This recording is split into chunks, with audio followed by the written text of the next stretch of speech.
Hi everyone, welcome back to the Invisible Wall podcast show. We are back here to talk about Arsenal, talk a little bit about what's going on in football in the last few days. And again, me and my friend TJ is from Standing Towel. How are you, my friends? I'm good, mate. How are you? Very good indeed. I know you've got shirts as well, but you haven't got a 1990 England shirt, have you?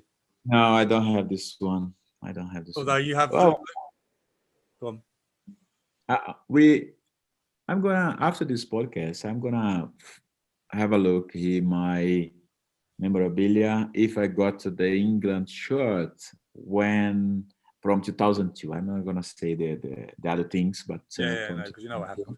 yeah, I don't know. I don't think you said Yeah. right now at the beginning of our podcast. No, exactly. But is that your shirt in the background? Is that your shirt from the final? Because I can see it's signed. Is that your shirt from the final? Yeah, this T-shirt is from the World Cup in 2006 in Germany. Okay. There were some signatures there. Amazing. And yeah, it's great. You see the number 17 because I started on the bench in Brazil. It's different from other place. On my, we didn't have like numbers, this Gilberto Silva now because there was a lot of competition. I could be one day and never come back Yeah. due to the quality of the players. Yeah. But seems like nowadays, the players they have their own numbers. Not only Neymar with the number 10, but the other players as well. I think it's quite nice because you identify with the numbers and the also the fans identify you with these numbers. This is quite interesting. Let me tell you one thing. I don't know if I spoke to you about it. When I went to Arsenal, was very interested because after sign my contract and everything was fine, then was a moment my the number of my T-shirt, and they want to give me Tony Adams shirt. Oh wow! I shirt. Yeah, not because I didn't want to have his T-shirt properly, but I said to myself, listen, Tony Adams is a massive captain. He got a massive history here at Arsenal and at in England as well. I found out about his story, about everything around him. How important he became for English football. And I said, listen, this guy must deserve all the credits. He must live with this. People must remember this. Yeah. From remember him, and in this number is very important. I just arrived from the World Cup, with Brazil being champion. I don't want people, start to think about me wearing his number immediately. But at some point, I said, listen, he got a good story here at Arsenal. I want to have another number just to write down my history here at Arsenal first and English football. And then Arsenal fans who have Ton Adams number 6 and Gilberto Silva number 19. Yeah. Or people who wear different numbers. And we were close to have the same numbers. But, for this reason, I decided not to take his shirt. Amazing. And, was at some point people asked me why this you were scared. I said it's not about being scared, it's about respecting the guy who got a massive history in the English game. And and then the first time I had an opportunity to see him close, was a real pleasure. I was very happy to stand beside the big captain. So was he? Yeah, no. Yeah, I was going to ask if he was playing. He wouldn't have been playing because he wouldn't have taken his shirt. But yeah, no, you never told me that before. Well, good story. No. Well, and that's the end of this week's podcast. No, it's because looking here the number of Brazilian shirts, and this came on my mind. This is good when we have some things, not a wide background. Yeah. And what's the Arsenal one? Is that a? I think we miss him a lot in terms of last season. Yeah, this is an Arsenal shirt. Just I don't remember. I think it was my last year, if I'm not wrong. Yeah, I I don't think know. you're playing a video, mate. Have you got a video playing on your laptop? Looks like. I'm sorry. It's a nightmare. These things. Sometimes I don't really work out with the technology. I mean, You're good at t-shirts. I know you are good. And yeah, yeah. I was very happy to see this T-shirt Mm. at the back, and I forgot some small details. Mate, it's quality. Great But story. Great way to start the podcast off this week. fantastic, fantastic. No, this is fantastic. Listen, well, once again, it's a nightmare for me because I know you're going to talk about the betting we have made. I'm still losing. I'm so disappointed by the result, of Mm. course. We're going to talk about it. And but before we go, we knew that Arsenal against Leicester would be a very tough game. We spoke about it in our last episode, and as it was, and seems that Jamie Vardy is enjoying very much play against Arsenal. He loves against Arsenal. He's a great player. He's a great player.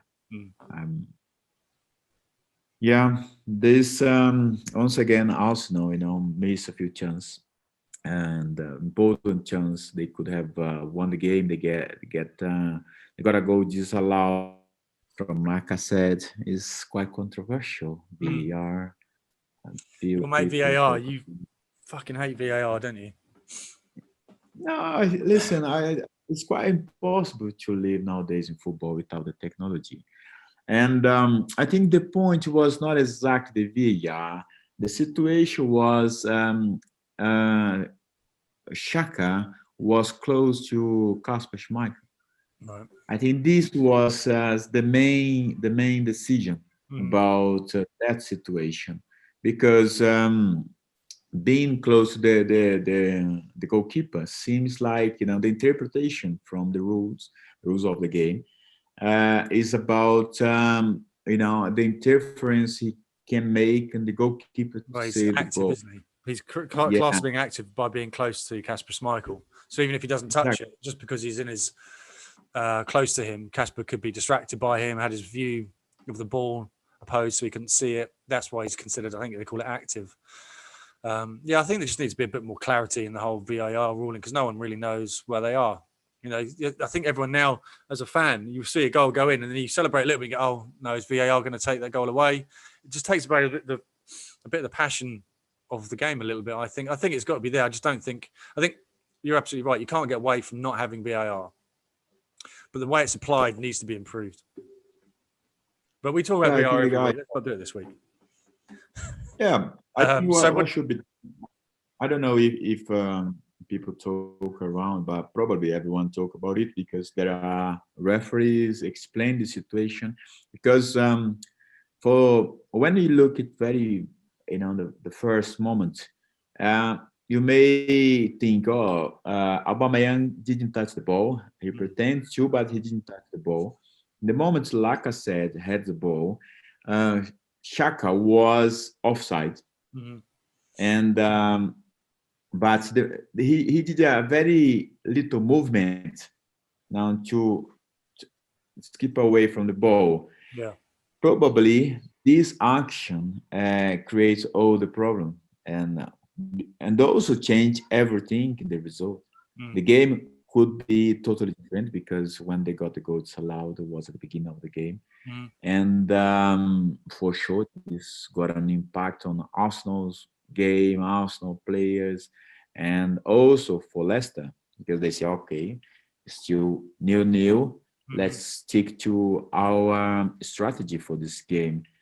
But despite that, Arsenal still have a great chance to score before they got they go against them from Vardy again.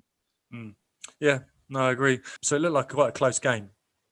Yeah, And it wasn't obviously one goal in it anyway, but it looked like the only deciding thing was that our Leicester just seemed to be a little bit better organised. yeah, looks like and it's for me it's quite tough when I see now because when they concede the goal, the moment seems like there was five players behind the ball in the defensive position, Hmm. just a little bit, not in line properly because Shaq and Tierney was, slightly different, not in the same line. Then Gabriel Magalhães, the little bit behind Shaka, but the pass was great. Hmm. The pass and the movement to get the pass until the moment of the goal, was very fast. And therefore, the Shaka could not come back. Gabriel could not cover him and end up with a great cross and great finish from Jamie Hmm. Bard. And after that, Vardy could have scored the second goal of the night, and he missed a chance saved by Leno. Hmm. And then everything changed, But as you mentioned, Leicester knew exactly what they have to do. They have a clear their strategy. It seems like for me, Arsenal, um, we spoke about it before. There is quality there in the Hmm. squad, and the team for me looks much better from last year. More composed. Is my perception. But the Arsenal needs to win their games more clever. They need to be not exactly bad guys, but they need to be like a little bit more nasty Hmm. to get not being bullied by the opponents when they play at home, when they play away. Because it seems like they are going to create many chances, some or a few chances important in many stages of the game. But when they don't score, seems like the opponents got uh, they believe they got to believe that they are going to score against Arsenal Hmm. at some point. Just stick to their strategy, bully them in many occasions, stop the game, stop the way they play. This is what I have seen in the last few years at Arsenal. This is what they need to work out. And don't worry if the people start to blame you. Just make sure you don't be moved so easy. Yeah, well, I think you mentioned it before we started filming that Mourinho. There was that thing from uh, the um, the Prime Amazon Prime show with Spurs. Obviously, we don't want to talk about Spurs too much on your podcast, but Dele Alli came in and had a go with Dyer, and he didn't want to call him out. He was saying, "Look, it's the same people all the time." And Dyer was like, "Well, who is it? Tell us who it is." And he refused to say it. They were having a big fight, and then Mourinho calmed down and said, "Look, you guys are too nice. You're nice guys. You're too nice. You're a lovely team. You're too nice. You're not going to win shit unless you get a bit more nasty." And it's true. I mean, look at you guys and the fights you had with Man United, the Invincible team, your team before the Invincibles. You were mean, right? Patrick Vieira was always having a fight with Roy Keane. You weren't kicking lumps out of people with dirty tackles or anything, but people knew not to mess with you. You were nasty. And in turn, Man United were nasty as well. And you were the Yeah, two best teams at the time, right? yeah. Oh, it's not. I don't see any problem of being too nice person, but No, on the off the field, it's pitch, you're fine. about who wants more. Exactly. Who wants more on the field? And on the field, you have to be, ready for the challenge. Don't let people bully you so easy because then in the end of the day, it's so frustrating. Talk again. Oh, we had a good game, great, a good chance, but the result was not good. Mm. And this is it's very tough for every player. Talk about the same things all the time, and hope that they can manage this. Just work out on this situation because for me there's quality there. Mm. There's strength. There's squad for this season. Players with quality. They are doing good impact, such as Gabriel Magalhães. He's doing a good job, Mm. and Thomas Partey just arrived in the club as well, Mm. and but it's important for all of them to feel good and people start to see Arsenal, on a different way as they have seen the last few years. Yeah. How you make this, make your game better, Mm. show everyone that you are ready for the challenge, and don't let the opponents bully you so easy. Have to play hard because the quality they've got. Play hard, Mm. play hard and make sure every ball you go for the challenge, you get them, Mm. most of them, and sometimes you have to use the strategies the opponents use, stop the games with little fouls, and football works. There is no big change, from 10 years ago, 20 years ago. Change a few things, but some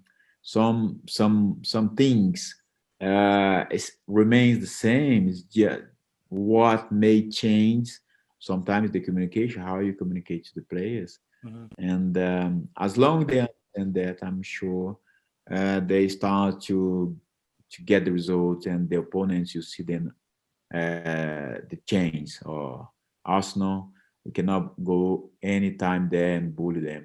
No. They are ready. If you do, they'll do will against us as well. Yeah. No, absolutely. Absolutely. Yeah. Yeah. No, I agree. They need to be a bit more nasty. I think, and you said it a minute ago before we started filming, was that they rely too much on their quality. They're obviously all good players, all top-notch players. We're good on the ball, but it's how you play when you haven't got the ball which counts sometimes, right? Yeah, it is.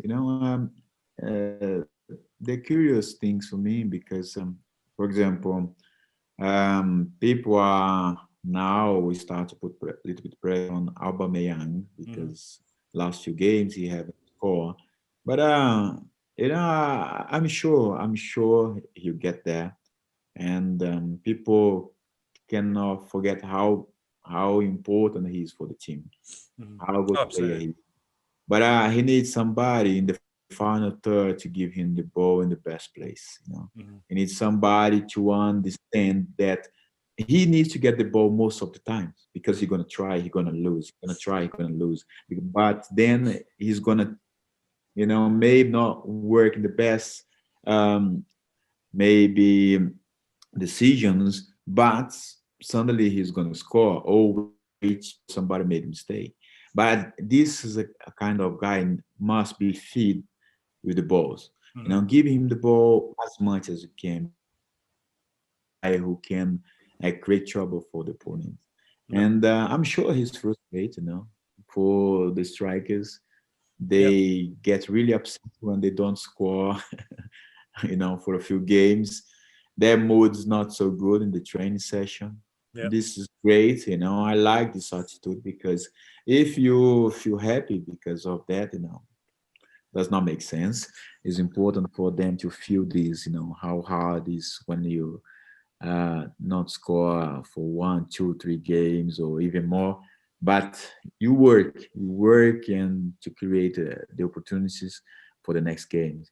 And but my opinion is that people stop, talk about it. It's too easy Yeah. and that's too early in the competition. Aubameyang is a top player, and he deserves the credit, and I'm sure he's going to start to score. But as from that, what he brings to the team, people needs to understand. Oh, the whole context when they talk about, he's not the best player anymore.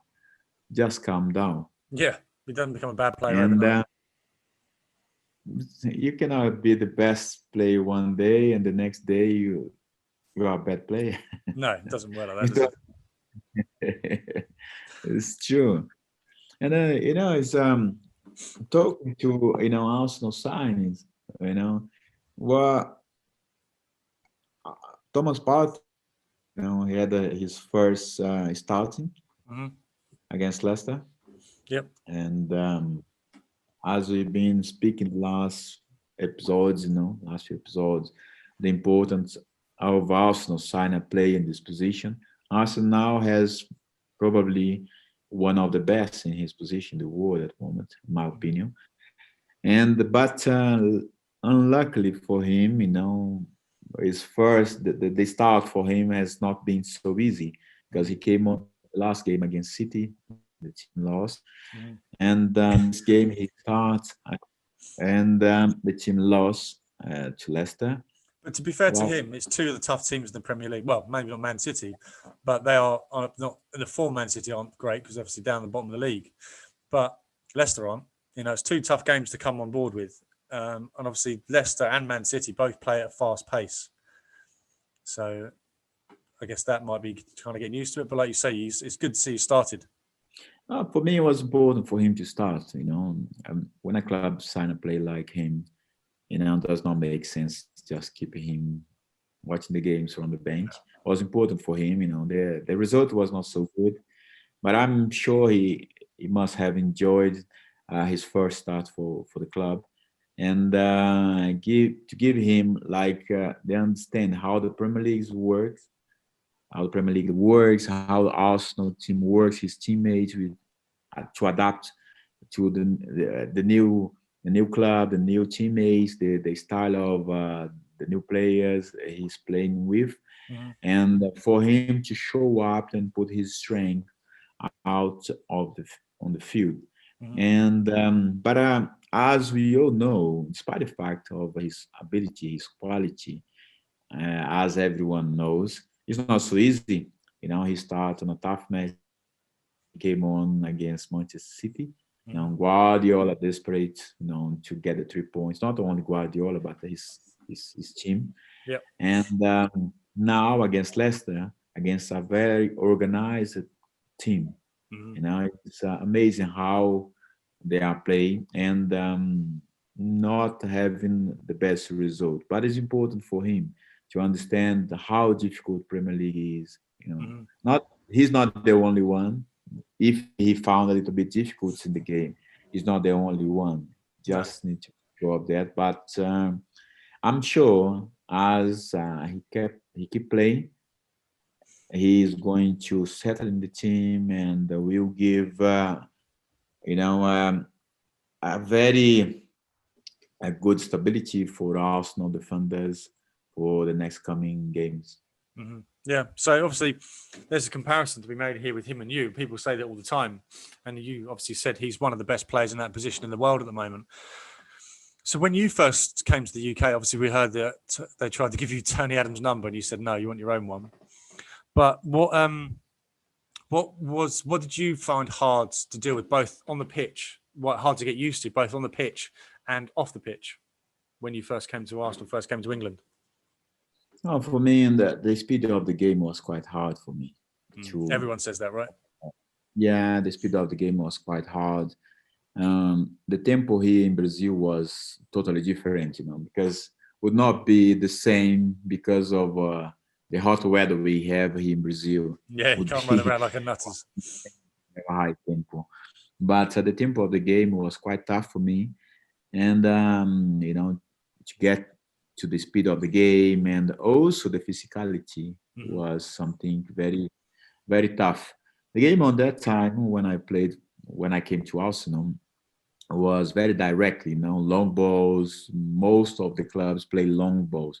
Mm-hmm. Different from nowadays, as we can see a team like, Fulham, West Ham, Aston Villa, even Leicester nowadays play beautiful football in the last few years, but on that time on a different situation table. But now they play beautiful football Yeah. starting from the back.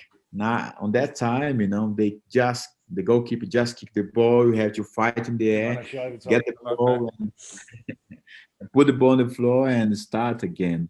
The game has changed as well. Mm-hmm. But despite that, there is a lot. The quality is there in most, basically the whole teams is with many times with a better football instead of all the time long ball, but they play the ball on the floor and start from the back. Sometimes it's quite risky in many occasions, but it's the way they are playing.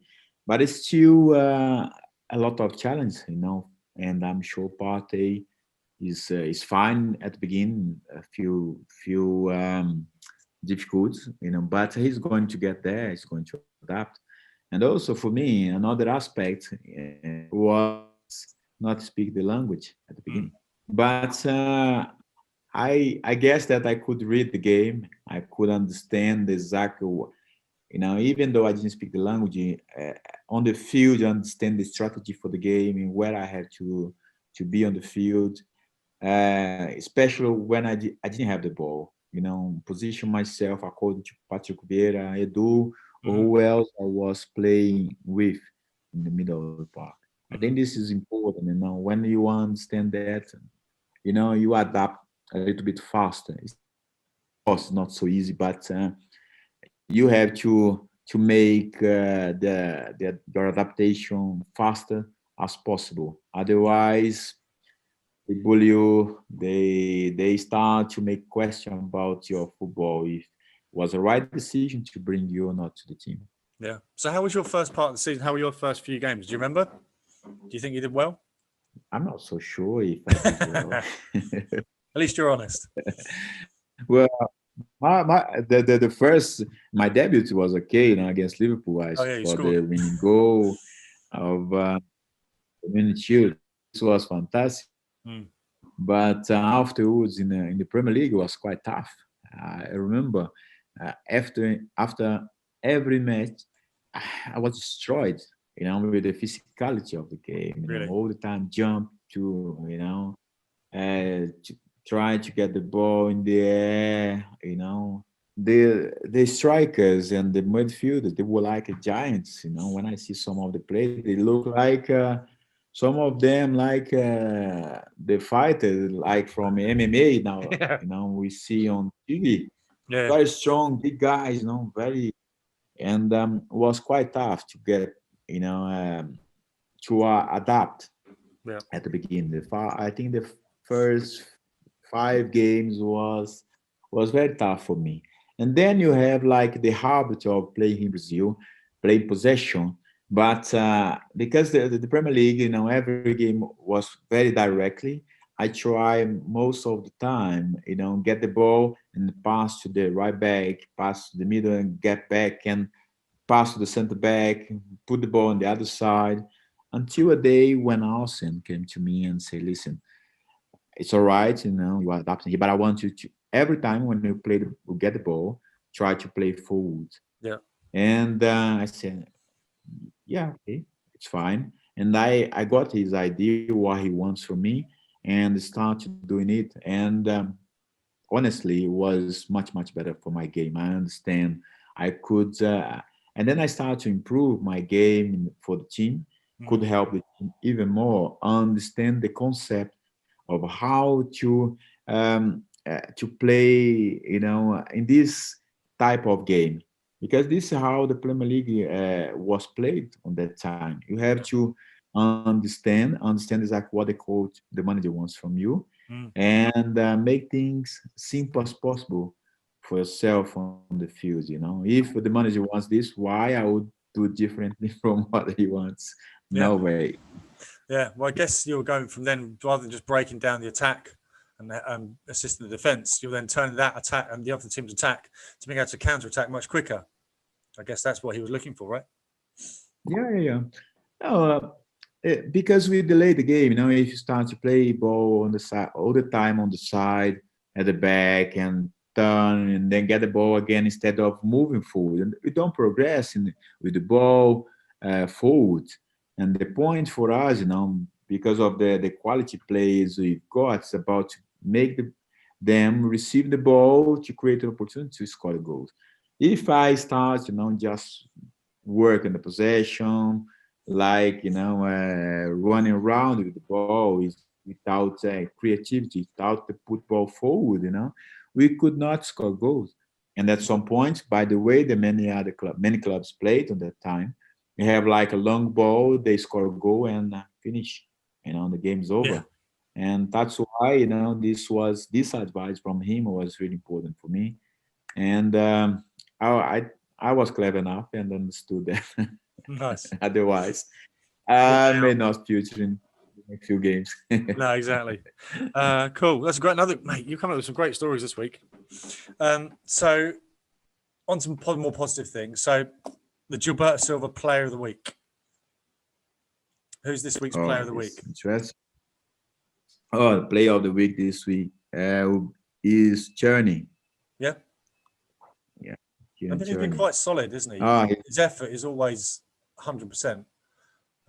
It's hard to obviously choose a player from a team that's lost 2 games in a row, but I think he's obviously last week, Saka, worthy, and I think Tierney as well. You know, Tierney was close to it last week as well, but I think it's a great shout. So give us your reasons why, or have I just taken all your reasons? Cherney for me is the player of the week. I believe he got a good capacity to improve his game even more. And we can see how powerful he is. You know, he got ability to pass the players in front of him. He got a good pace, and he, was quite frustrated. To see the cross he gave to Lacazette and he missed. And great opportunity when the game was 0-0. Lacazette scored a goal. Put Arsenal in front, 1-0, and as we mentioned before at the beginning of this podcast, a goal may change the game. Can change the game as the circumstance when the Arsenal goal was disallowed at the beginning of the game. This opportunity could have changed the game as well. But as you can see, back to Tierney, is when I see him, it's great to watch his game. He's always objective. What he needs to do, when moving forward, and when he has to defend, he's strong as well. He make things easy for him. He make things simple. I think he's going to improve and going to help Arsenal a lot during the season. Brilliant. This is my player of the week. Congratulations, Tierney. Yes. You get a signed Gilberto Silva t-shirt coming your way. So next game.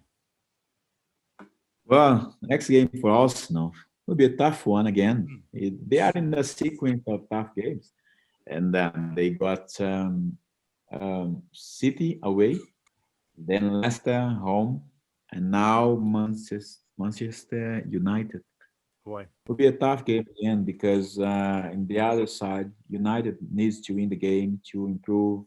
We're at 15th now, Man Utd, don't they? Yeah, they need to improve their position. They are 15, but they got a game in hand. Yeah. They got 5 games, and but it's going to be hard. It's going to be hard as always is, but can be, it's a good opportunity for them. Coming from 2 bad results in the Premier League, they need to get some points, start to win the game, start to get the results. And there is no other way. This is how the game is, and it's good when you have an important game, when you have a frustration after losing a game. And now against United, it's going to be tough again. Yeah, I'm expecting a very good. Yeah, well, I think Arsenal. Well, obviously the teams, Arsenal are in 11th and United are in 15th. But even that, I think Arsenal are in a better shape than United, because I think United don't really know their best team yet. Obviously, Fred's come in recently and seems to be doing a really good job. Pogba seems to be out of favour again every season. He seems to be. Fans can't wait for him to come back, and he comes back and he's not great again. Looks lazy, and he's kind of what we were talking about with Arsenal. They need to be a little bit nasty. A little bit more nasty, and Pogba's you just want to see a bit more effort from him. Do you know what I mean? He doesn't, not dynamic. He's not putting. You struggle to see why he's there. It looks like for me that Solskjaer is still trying to find out who's going to be, his guy from the middle, midfield. Who's going to be his midfield from the games? He tried before Matip and Pogba against Tottenham, did not work out, and Mark Tomney is back in the team. with Fred and two younger players, maybe not the same, let's say, stature from the guys, in terms of their experience, but players who got quality, players who wants to have their opportunities, want to play. And as we spoke about Fred from last season, my opinion, he was one of the best Manchester United player from last season, Well, he was certainly the most and consistent, wasn't he? His was performance quite was always surprised solid. he didn't start the competition. What? His performances, he found last season. He found Sorry? last season he found some consistency. Exactly. As far he got the more games, play regularly, was a totally different player from his first season. And now he's back in the team. Now he played the Champions League game. He had a good game again. Last game Against Chelsea, did um, well. against Chelsea, they did well. And let's see. I think it's not going to be easy to Solskjaer to choose who's going to be, his three or two or four men on the field, in the middle, Yeah. as he got everyone available. Last year, Pogba, Matic got injury at some stage of the competition, and now he got everyone available. I believe, they got a good team. It's about Solskjaer, pick the best of the moments to put them on the field. And for Arsenal, it's going to be a, a big challenge. Again, every time when you go to Old Trafford, is always a story behind the game. I love this. This is what I love. The story about behind the game. Every game you go there to play. It's and the hard thing at this moment, because we cannot see the fans to enjoy the game in the stadium. Yeah. It's still tough, I guess, for every player playing the games without the fans. We don't like football to be played like this, but this is how it is at the moment. We have to respect that. But let's look forward for a great game against these two great clubs. Yeah, absolutely. So predictions. Predictions. I've been struggling my predictions because it's. But I'm always confident, as you know me. I never give up, and this is 1-0 Arsenal. Do you know what? I normally, to make things more interesting, I normally go for the other team. So you always go Arsenal, and I always go for the other team, just to make things interesting. This week, I'm going to go for an Arsenal 2-0 win. That is good. So but I cannot the other way around. No, you can't. No, your podcast will be over. And they'll remove all your photos from the Emirates. The other way around, because I'm always positive, despite the fact we lost the last two games. Yeah, I have to stick with Arsenal until the end. But an interesting point you made, I like that. You change. Yeah. Well, so United haven't scored many. Show a little bit of sympathy for the club. Mate, I've got loads of sympathy. But my most important thing is that I beat you. So I think Arsenal are scoring at the moment. Obviously, last game they had a goal disallowed, but they look much better attacking. And United don't look great in defence. So I think it's going to be 2-1. I don't think United are going to score. So I think 2-1, 2-0. 2-0. I'm going 2-0. 2-0. It'll be interesting to see. I think Arsenal, when I look up front, Arsenal look very, very strong. Like I said, with Aubameyang, Saka, as they won the last game. Just about them to make sure they score their opportunities. And that is the last few games a little bit unstable at the back at Manchester United. There's an opportunity for Arsenal players, and just to use this in their favor. It does not mean that the game is going to be easy, just people to understand that. But you have to take opportunity for the moment. The moment, this is how they are. A little bit unstable, not really sure, a little bit. Um, let's say, how can I say, not strong as they used to at some stage of last year. And a great opportunity for Arsenal players to take their opportunities, take their chance. Yeah. Right. I think the Wi-Fi is going your end, so probably a good point to wrap it up. Yeah, but it's great. It's great again. And during this, hope for a great weekend. Looking forward for this game. When all the time when we see these fixtures, it's always interesting. That's I'm sure big friend of mine, Chris Cummins, is gonna send me a text. About this game. He loves that. He loves to talk about this when these tough games come. And I'm Nice. sure he's going to be there nervous as I'll be. Nice. But let's see. Hope Arsenal have it. And great, my friend. Come on. Thanks to come along again. Always. Great. And if people want to hear us, now we are on Spotify and also on the YouTube channel. Yeah. Is there any more information I missed? No, that's it. You did well. Last week you forgot. So well done for this week. That's my friend. All right, mate. All the best. See you later, Thanks for Captain. coming along. Bye-bye.